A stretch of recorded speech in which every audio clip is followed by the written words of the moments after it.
All right, hello, welcome back. Every day this week I've done a video and I'm going to keep going. So I hope you enjoy it. Let me know. Make sure to subscribe and like, and feel free to share this video if you know someone else who might be interested. So every morning I would love you to watch these videos because that's a positive way to start your day. You want to start your day being conscious, being aware, and knowing that you are the creator of your life. You get to choose. You get to choose. As my video said yesterday, we're talking about choosing your timeline, choosing your reality in each minute. That is so powerful. All right, today the card I pulled is the Moon card. The Moon from the Light Seers deck. I'm going to read about a little bit. It's actually about trusting your intuition. I trust my intuition and I float. I trust my intuition and I float. And I go with the flow. I see what feels right for me. I learn to trust the inner voice within, right? Learning to trust your inner voice, learning to trust you. We were never taught that. We were told growing up, that answer's right, that answer's wrong. No, you interpreted that poem wrong, right? How do they know? Get out of your head, stop daydreaming, get back to reality. All these crazy things that we learn to shut down our intuition and not trust and listen to outside other people to tell us what is right for us and what to do. And now with this whole new world happening in an ascension process, we need to come back to ourselves and really trust what we know within our heart. And you can feel when something feels right to you and feel and sense when something doesn't, right? So that's what this Moon card is about. Let's read a bit. When faced with uncertainty and illusion, let me tell you, there's so much illusion and lies and contradictions and crazy things going on now in the world with politics, with everything. I want you, with Hollywood especially, I want you to tap in and kind of go, do you get this sense of, oh, that's bullshit? Or yeah, that's true. Or I really believe that person. No, I don't believe that person, right? And just start to trust that and just start to listen to the little voice within.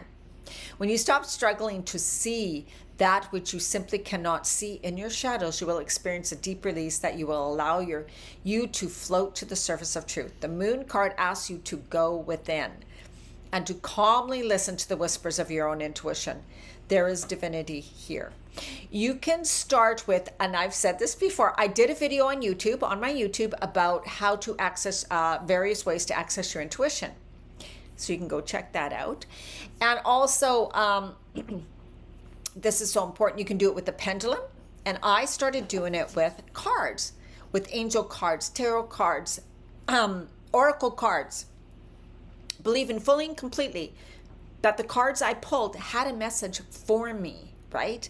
And I felt, what is the message in this card? So again, you're learning to listen to your higher self, your intuition, your soul, your heart. It's all kind of the same, right? So I ask you to pick a practice that really helps you do that, whether it's different types of journaling or pulling a cards, using a pendulum. And if you're not sure what that is, there's probably tons of videos online. And, some people meditate. I'm not somebody who can sit for hours and meditate. I'm getting better, but that's not really my thing. Walking in nature, just not thinking, right? Coming back to that point where you're like just being fully present and enjoying what's around you and allowing ideas, thoughts, and kind of like listening to what you say, noticing the feelings you're feeling, noticing how your body's feeling. Those are all ways you can access your intuition.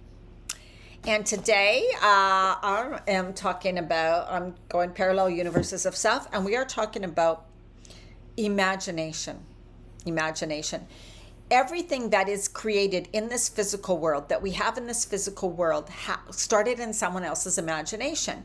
And again, we were taught to get your head out of the clouds, don't daydream, get back to reality, listen to what I'm saying, do what I say, right? And that just shut down so much creativity and imagination. Kids are taught so much, or were definitely taught. At home, you can play with your toys and have imagination, but not at school. When actually the creativity and imagination should have been explored and definitely talked about. The main problem is that we've been taught to differentiate between imagination and reality.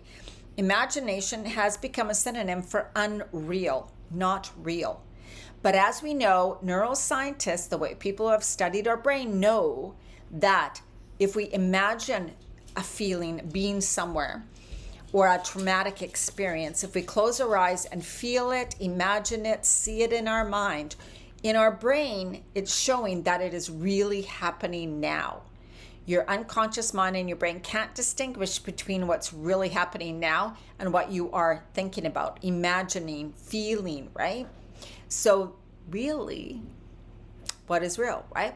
And like we said, everything starts with imagination, thoughts, thinking about something, having ideas, and then we bring it into physical form.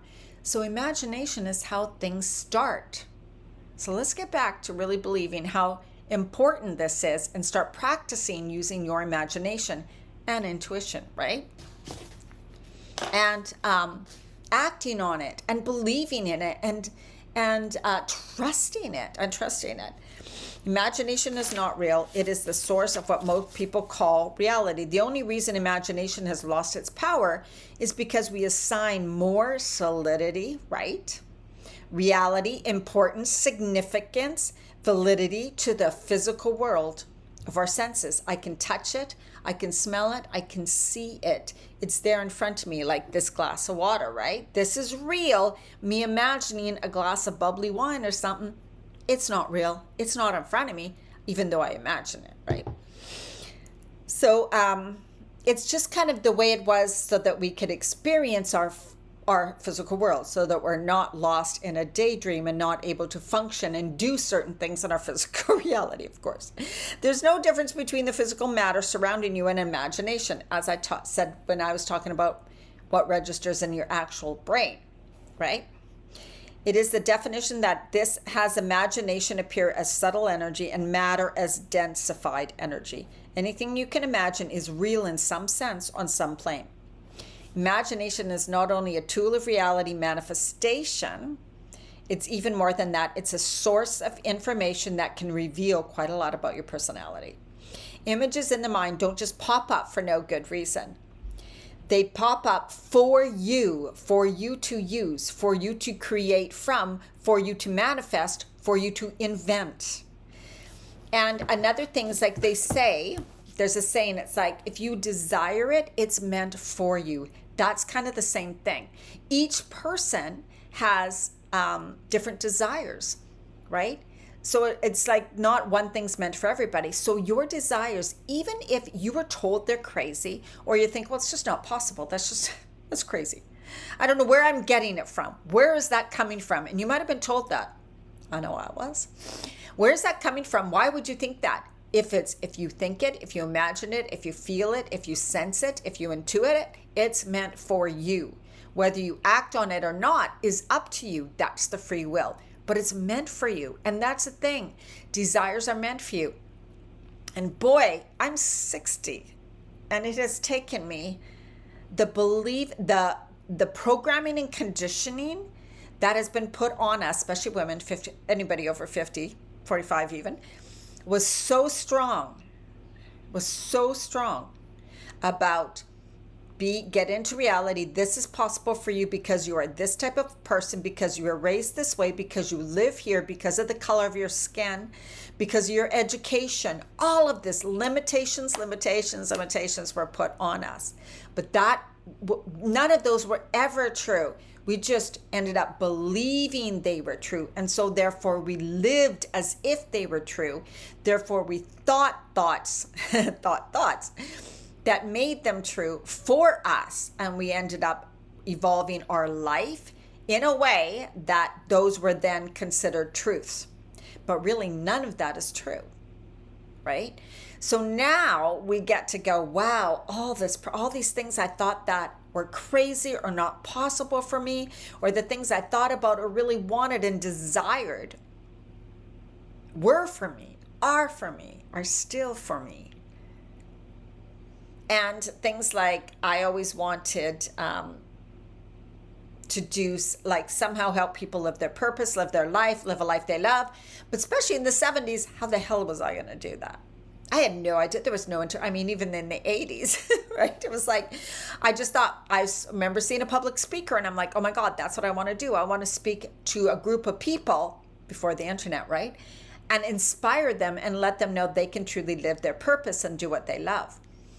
And then that's, when online came, then it all seems possible now. But I tell you, it was like, you can't make money doing that. How silly. You're not that type of a person. Who makes you think you can do that? Get back to reality. You have to make money. You have to have a stable job. You have to save money for retirement. All of these things were thrown onto us that let us back away and not pursue something that we probably thought, oh my God, I would love to do that, right? So we just got to unravel all of that stuff. But that's kind of the fact. So I also want to live in Mexico or warm places in the winter. I also want to move now to a warm climate, to a place where it's sunnier in spring, summer, and fall, and warmer weather. And then in the winter, I want to be somewhere warm and sunny. Also, sun all year round. That has always been my desire since I remember being 5, 4, all of that. It's like living in a warm climate. It's just because I was born in Canada, you're kind of like, well, don't be so silly. You just like that, you just have to put up with what you have to put up with. That's just the way it is. Never had to be, never is, and for sure it's not now. We choose. We also, though, still have to create it, do it, make the changes, work on our beliefs, change our beliefs, shift our beliefs, choose to believe that it's now possible for us. It's not always an easy thing, but it's time to start. And what do you got to lose? What do you got to lose, right? Start pursuing something you love. Start pursuing something you've always wanted to. Start believing things are possible for you now. All right, let's take a few deep breaths. Inhale deeply. Exhale, release. Relax, relax, release. Inhale deeply. As you exhale, release everything down into the center of the earth and drop it there. Leave it, leave it, leave it. Dump it. Dump it all there. Inhale the beautiful, loving earth energy into your heart center, expanding through your heart, widening through your heart, opening up.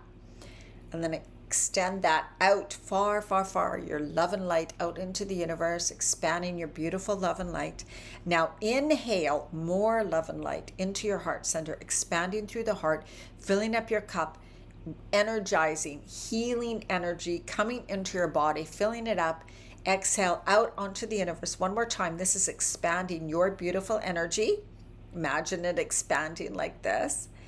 And then as you inhale, exhale, bring it all down, down, down, and right, join it right, grounding into the center of the earth. Hands on your heart. I am worthy. I am deserving. I am loving. I am loved. Anything is possible for me. I am worthy of all my desires. Everything is always working out for me. I am supported. I am guided. All right. So much love to you. Have an absolutely amazing day, and I will see you again tomorrow.